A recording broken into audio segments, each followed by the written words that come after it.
excited are we to be together? It's just so nice. My PSA for today, no pressure, I'm not going to make you raise your hands, but if you're not vaccinated, get vaccinated. Please get vaccinated. We really want to be able to keep doing this.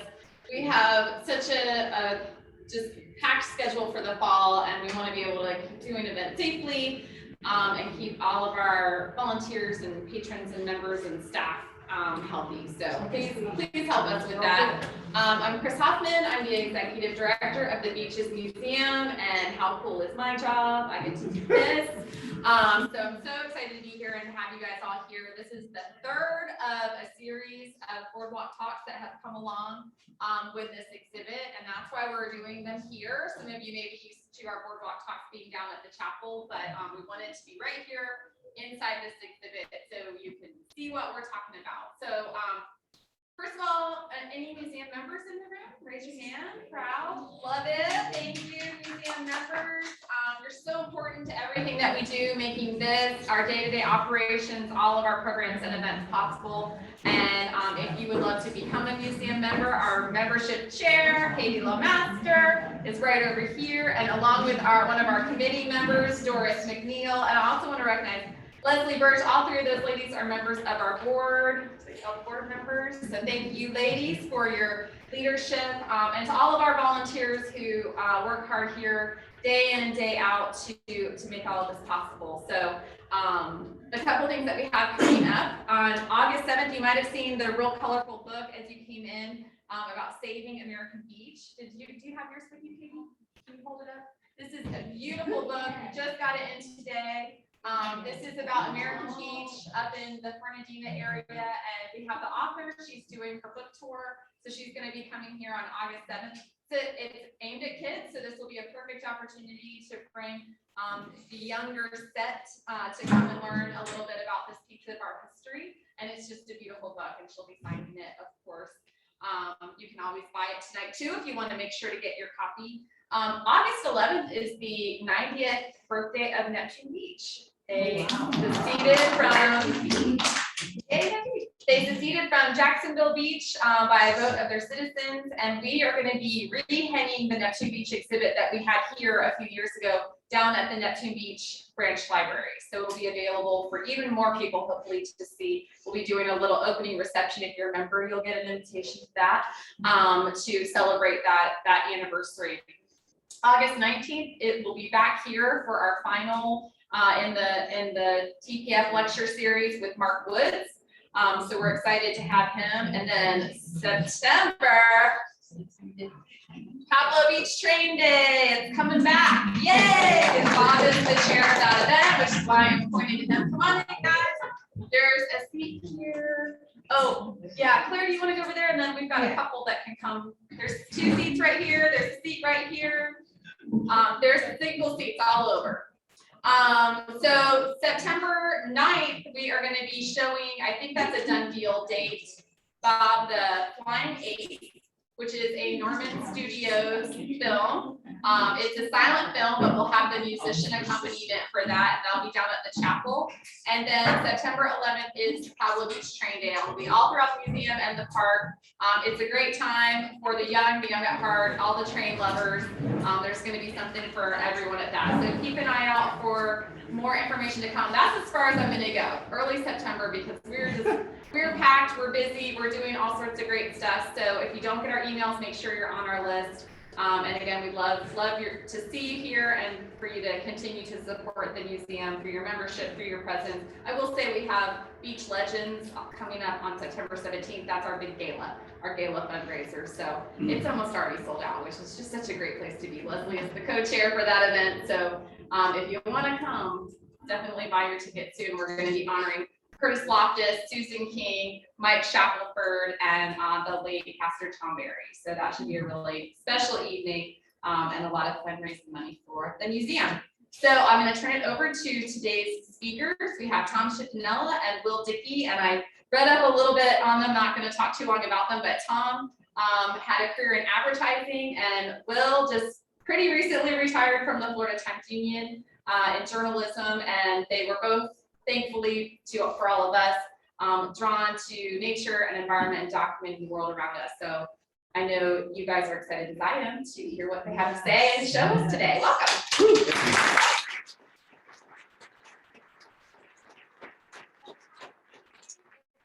Been here before or don't know, the bathrooms are all the way down. They're basically this room at the other end of the lobby. So in case you need to. Okay, now I'll turn it over to you. Can we turn down the lights? Yeah, sure. Do you want to turn them all? Yeah. There we go. Perfect. Yeah, the screen just looks There you better. go. I think you have to be up there. Oh, yeah, so the zoomies. Oh, say hi to the zoomies. Hi, Louise, how are you? Hi, everyone, and thank you for coming tonight. Also want to thank Beaches Museum and Timucuan Parks Foundation for pulling this event together and bringing us all here tonight. Bill, Dickey, and I are excited to be here. And we're each going to speak for about 20 minutes, and then we'll have a Q&A at the end. Before I get started, I just wanted to briefly kind of give you an overview of what I'm going to be talking about. First, I'm going to share a few slides with you about the history of aerial photography, because I think that history has a huge influence on drone photography today, and I think you'll be kind of surprised by some things you'll learn. Secondly, I'm going to show you some early drone photographs that I took, and I'm going to share with you what I've learned about shooting from those photographs, and also how I've developed a working method that I still use today. Third, you're going to see some images of the North Florida area, probably places you've visited before, but you're going to see them from the fresh perspective that only a drone can give you. And finally, I'm going to share a brief 2-minute video with you on a project that I recently completed for the city of Jacksonville on the Seven Creeks Recreation Area. It's on the north side of Jacksonville. It's a really beautiful part, one of our most beautiful preserves, and I think you'll enjoy that. So if we could just start with the first slide.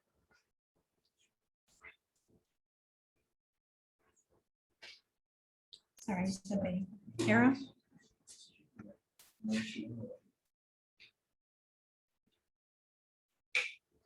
We have to X out that.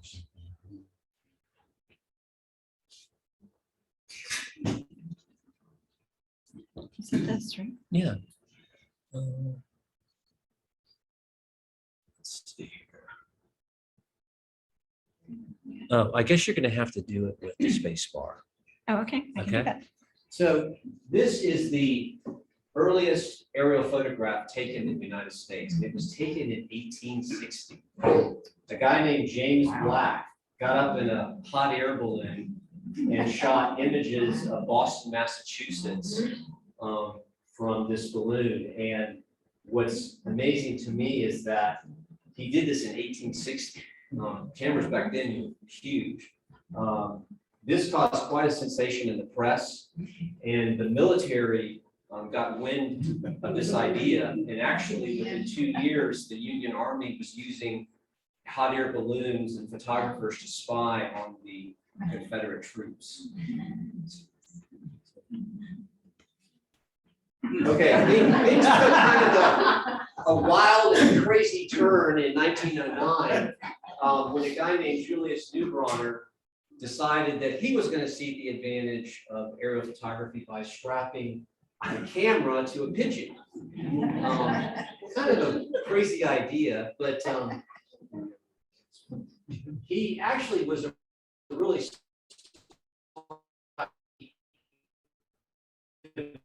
developed. He built this camera 1.5 ounces. And that was a huge leap forward at that time because, again, cameras were very large. And he also came up with a timing device on the camera. So it was strapped to the pigeon. Once the pigeon took off and was flying around, the shutter would be released when the pigeon was in the air.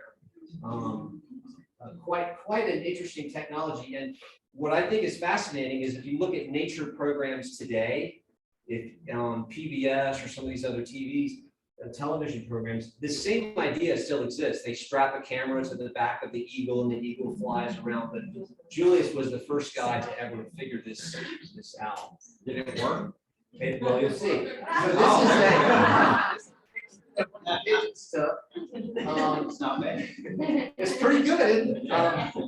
And he actually created a series of postcards on these. They were very popular during their day.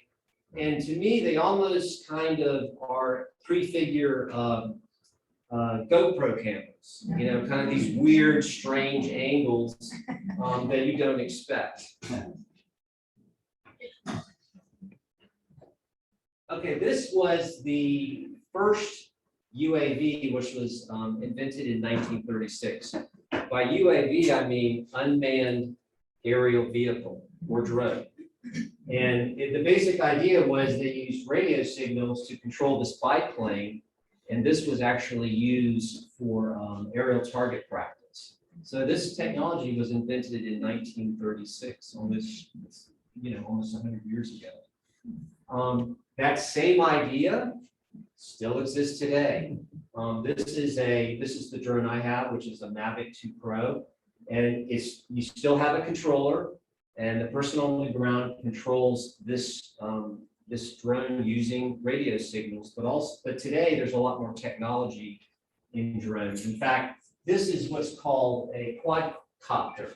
So it has 4 rotating blades, which allow the drone to move left, move right, go straight up, go straight down. It can actually turn on an axis 360 degrees. And most importantly, it can actually hover very still. So you can use this drone for night photography if the weather conditions are right. It also has an excellent camera made by Hasselblad, which is the German lens maker, and it shoots 4K video. So how do you capture the world from above? Well, this is something that took me a while to figure out and to really develop a style. This is an image that I shot from. It was taken in the Azores, and I had my drone with me. And Betsy and I had been traveling all day, and we saw this little island off in the distance. And this was the first time that I thought this might be a great opportunity to see this island from a different point of view using a drone. So we drove down there. It was about a half a mile off of the coastline. And because I had a clear line of sight, because you always have to have a good line of sight when you're using the drone, I was able to shoot this image of the island from above. So you can see that there's this whole world of new possibilities that come when you have this new perspective. And what's interesting about this island is actually it's a collapsed cinder cone from an old volcano. So when it collapsed, the center of it created this tiny reef here.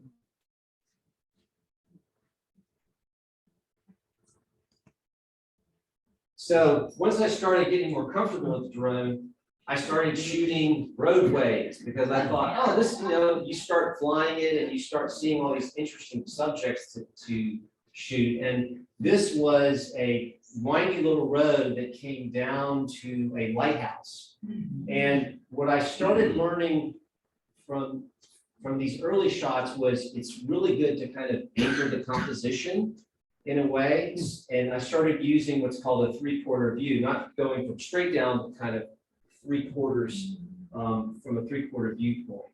And then the next one. Then on this next shot, I began to realize that if you use roadways and those roadways came together and then moved apart, you start getting this interesting geometry going on in the photograph. So even though it's from this above ground view, your eye can kind of move through the composition. Where is that lighthouse? This is also in the Azores. The Azores is a beautiful series of islands in the central Atlantic. And this was on one of the coasts there. At that time, we had really good weather this particular week. We had very little wind, so I was able to fly the drone in some places that normally you can't get to. This was an image that for me personally was a breakthrough image. This was shot in Portugal about 2 weeks later after I had become more comfortable with the drone. And what this shows is an old Portuguese town with all these defense points surrounding it. And back in when Portugal was fighting wars with Spain, these little towns were kind of literally like fortified cities. And what I liked about this was I was getting this idea of the roads coming in, but now I had this central subject, which I thought was interesting with all the red roofs.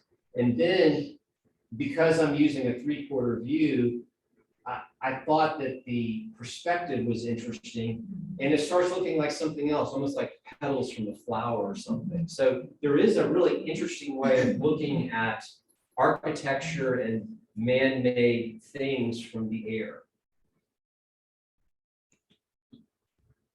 Okay, some fresh perspectives on North Florida.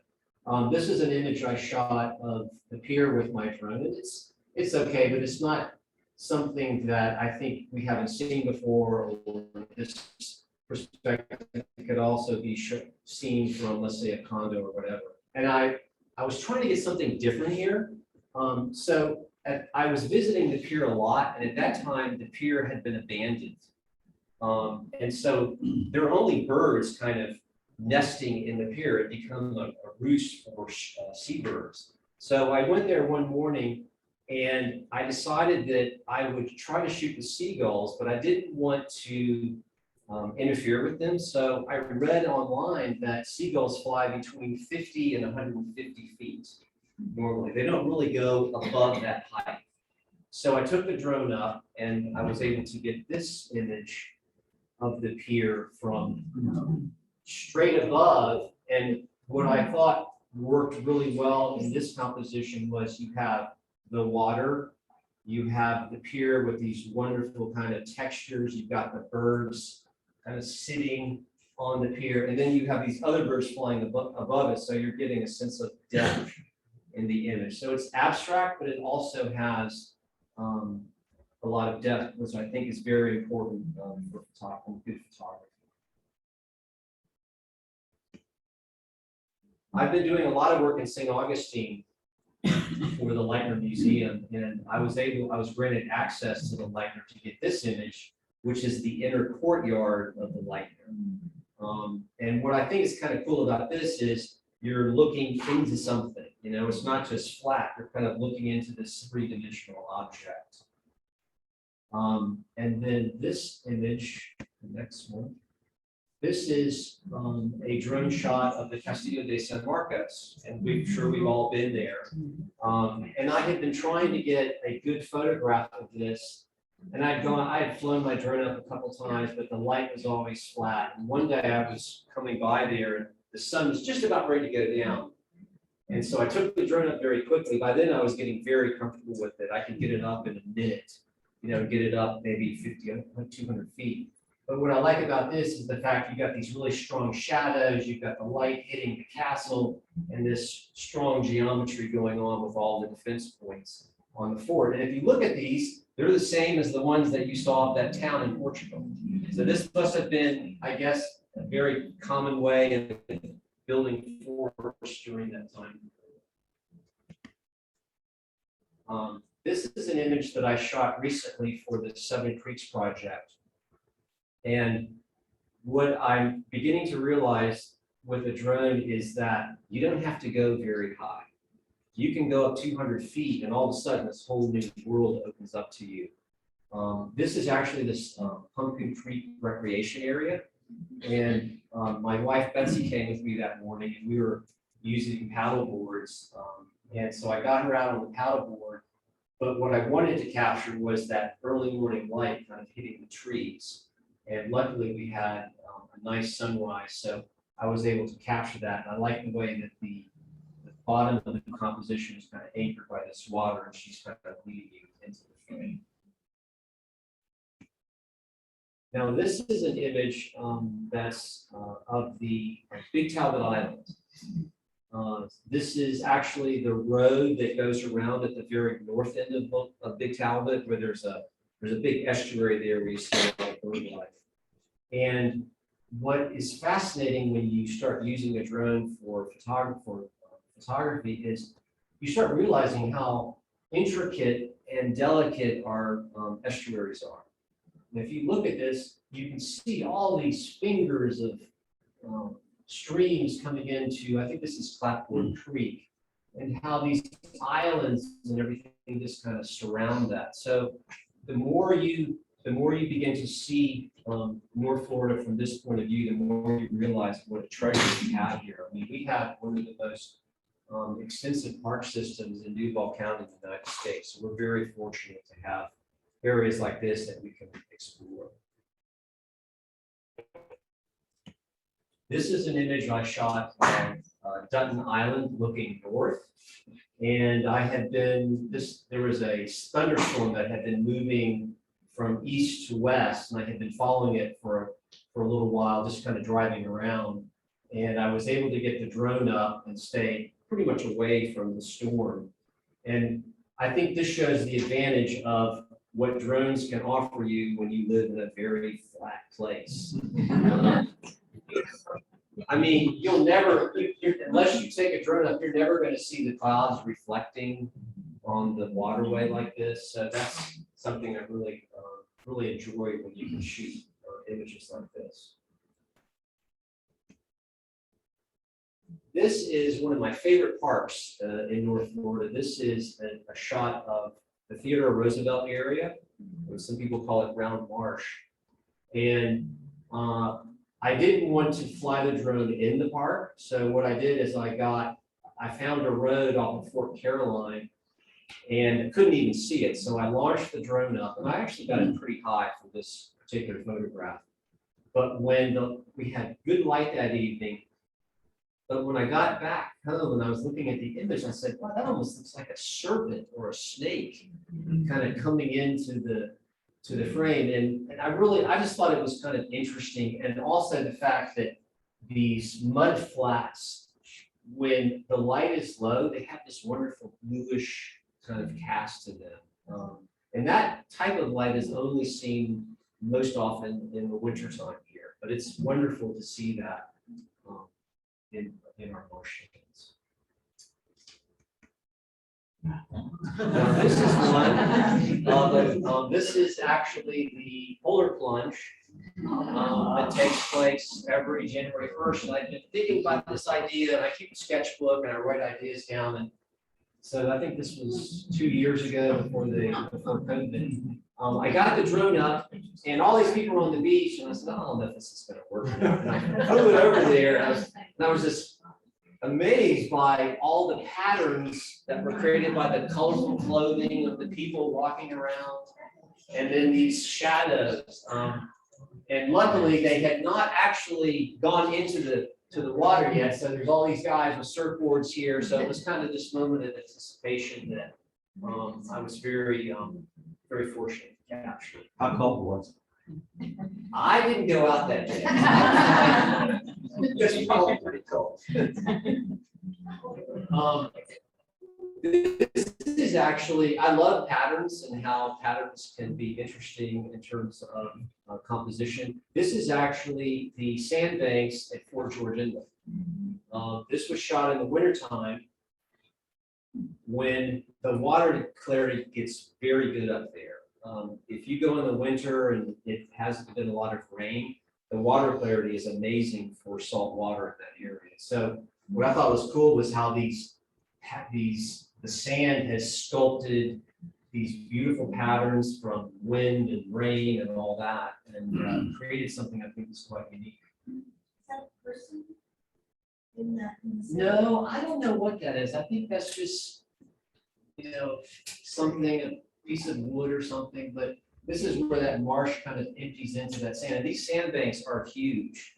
I don't know if you've ever been up there. I know a lot of my friends have run around on those sandbanks up there. But when you get up in a drone and you see them, they're really amazing. Now, this was an image I shot last week. I was up in Sullivan Island in Charleston. And I had been shooting that afternoon, not getting very good shots. The light wasn't very good. So I decided that I would head back, and I saw this thunderstorm kind of moving from the west towards me. And I said, well, maybe I'll just kind of wait around and see what happens. So about 5 minutes before it started raining, the light got amazing because you had the setting sun kind of illuminating this background, and then this beautiful shelf cloud coming towards you. So drone up very fast, and luckily this boat was trying to outrace it, and I got a couple frames in before the rain started. So I think this kind of shows you how a drone can give you that perspective that you just can't get from any other way in photograph. Okay, so this last part is a short video that I'm going to show you. I worked with, for the Seven Creeks Recreation Area, I worked with this wonderful team of people, Jessica Golder, who's a fantastic producer, Joe Carabali, who did all of the footage that you'll see that is on the ground, and I was the principal drone photographer. So it was a fun project. Betsy and I went up there several times early in the morning. This is where I was learning to use the drone at actually eye level and get what's called a follow shot or B-roll, where you can actually fly the drone very low through trees or right above grass, and you can get these really nice shots if you fly it very slowly and you have the right wind conditions. And also you'll see in this video, there's a segment where Betsy and I are paddling, and that is where I had to figure out how to launch the drone from my paddleboard by myself, have the controller on the paddleboard. But the cool thing is with these newer drones, you have what's called a tracking mechanism. So you draw a box around the subject and the drone will follow you. So it actually worked, and I was able to get back to that. So if you just get it.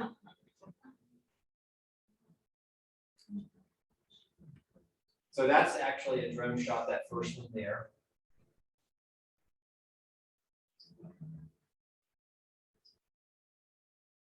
This is a really beautiful part of Jacksonville.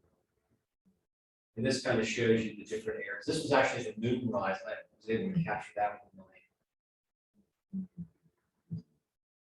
The music, it's normally that this really can add to the whole. Yeah, unfortunately I didn't. And Joe shot these pictures. He got this with eagle. That's a drone shot.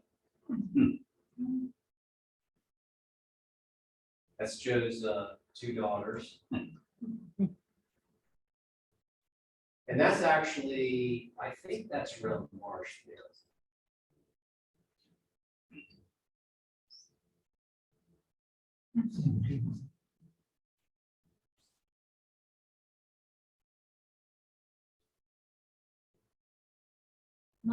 And here's Betsy and I with the drone flying around us.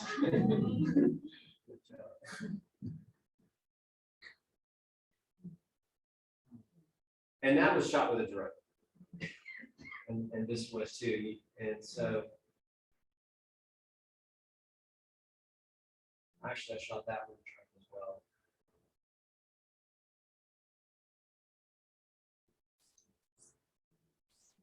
Seven Creeks, check it out sometime. It's a really beautiful.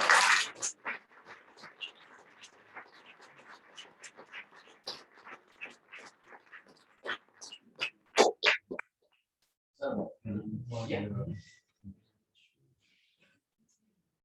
It's gonna take us a minute to kind of re-rig here. Just gonna unplug this. Yeah. While he's doing that, here we can go out and grab a map.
Where is?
It's kind of Okay.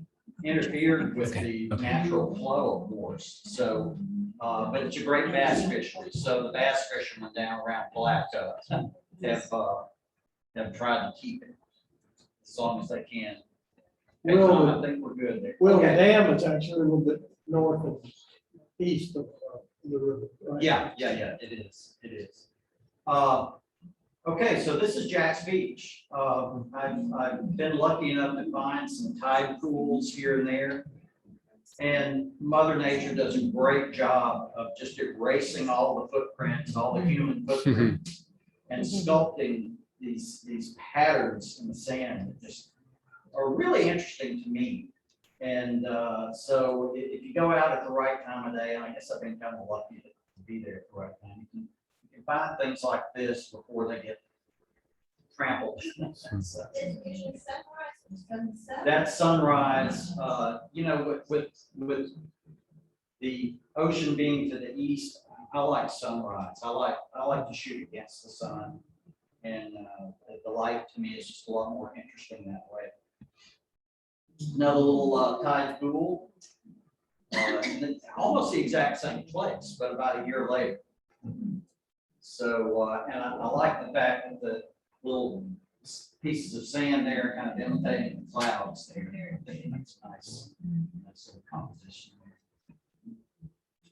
The bridge or the pier, and I think that was before the hurricane blew away.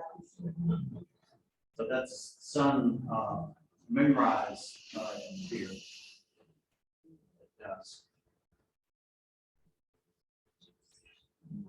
This is just a wave. Yeah, and so.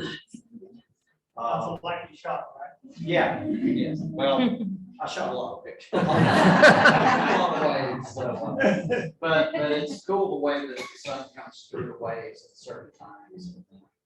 So a little slow shutter speed action there. This is Hannah Park, about probably 2 months before Irma came. And I don't think Irma did that much damage to Hannah Park, but it was really pretty that morning. This was a sunrise, of course. And these are dolphins that showed up. And of course, I had the wrong lens on. So I had to change lenses and I ran down the beach. I've been there, Will. Should have had a drum. I know. That's what I'm saying. So this is the St. Johns River. This is kind of a hidden creek that's kind of hiding in plain sight, and I can't tell you where it is. I'm sorry.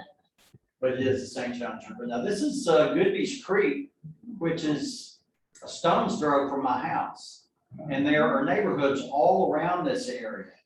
But it kind of looks like a wild place. And I guess it is a small wild place. And that's the thing about Jacksonville. You got these little pockets of nature that if you really try hard enough, you can come up with a pretty nice image. This is Round Marsh. This was from a couple of months ago. And there's, you can see the low tide is exposing all the oysters over there. So that's, there's a ton of oysters there. You can see how those shell middens got there, which is 5,000 years worth of Timucuan Indians eating oysters and throwing them on top. So another picture around March, that's a lucky sunrise I got. So when I saw these clouds marching down the river, getting closer and closer to me, I said the universal photographer's prayer, Tom. I say that. The universal photographer's prayer is, please, Lord, don't let me screw this up. I say that a lot. This is Willie Brown Trail. Willie Brown was a kind of a hermit that donated this beautiful, wonderful property to the city of Jacksonville. And it's I always thank him when I go there. His grave is there, and I walk by the grave and I say thanks for it. I do too. Do you? Oh, It's a yeah. good thing. Yeah, he could have been a multi-millionaire if he sold all that land I because know, the developers I know. wanted it, but he Yeah, decided to donate it. yeah. So this is County Dock. This is the St. Johns River again. The old County Dock. This one blew away, and now they've got a new one. So. Oh, this is Palmettos on the Ortega River. Shot a month or two ago. This is Fort George Inlet from the ground level. So you can see the sandbars. Yeah. Another image of Fort George Inlet. This one works a lot better in black and white than it does in color. That's beautiful. This is one of the few pictures I've shot in the middle of the day that actually makes a good image. Fort George Road, which is just really one of the classic canopy roads. And that's from the other direction. It makes for a pretty nice composition. This is Huguenot Park. You got your choice of birds there. You got pelicans, you got terns, royal terns, laughing gulls, and you find out real quick why they call them laughing gulls. Because it's loud. This is Cedar Point, which is the south end of Black Hammock Island. Another one of my favorite places. This is the tickiest place I've ever been. Right. Seven Creeks. So doesn't matter how much bug spray you use, you're gonna get ticks. This was like either December or January, I think. And it kind of knocks them down a little bit, slows them down some, but doesn't stop them. And this is Pumpkin Hill Creek. I finally found a little walkway that goes across Nice. there. So it makes a pretty nice picture when the water's up. A trail, tick trail.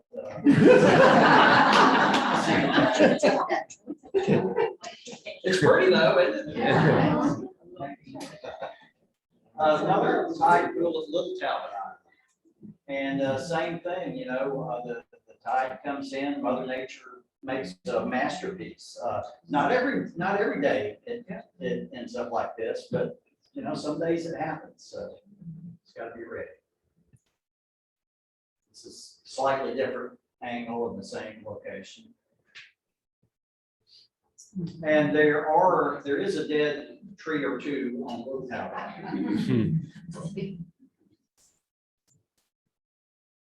And this is one of the trails at Little Talbot.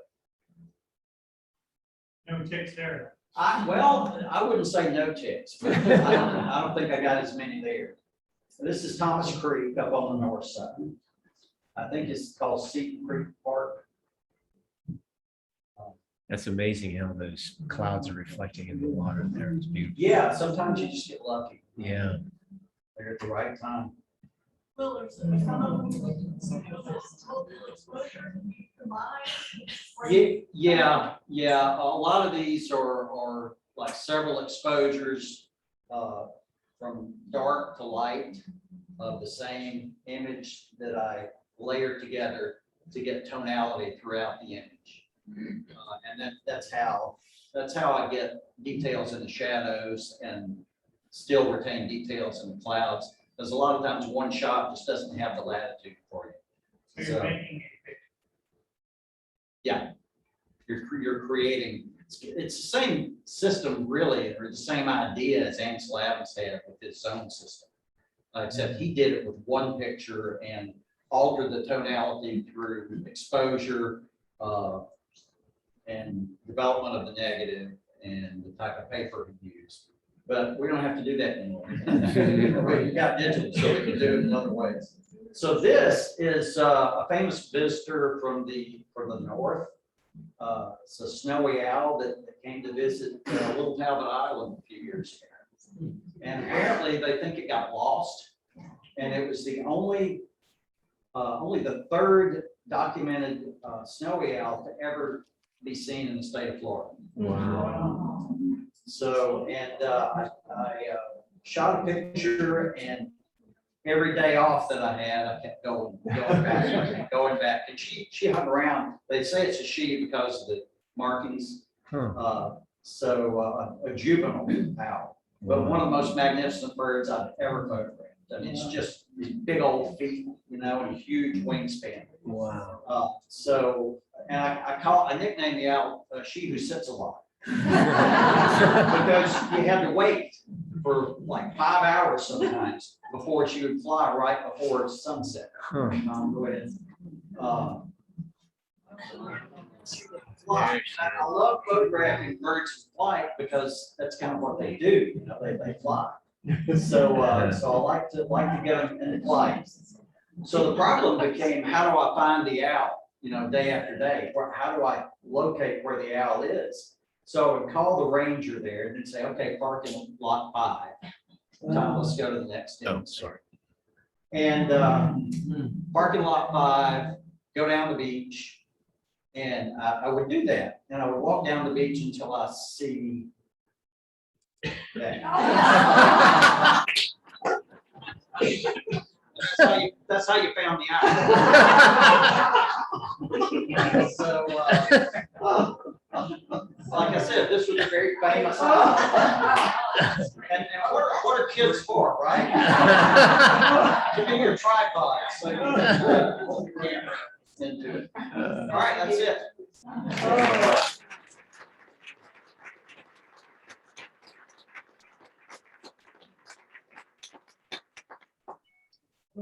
Anybody have any questions for our photographers? Thank you. Yeah. Yeah.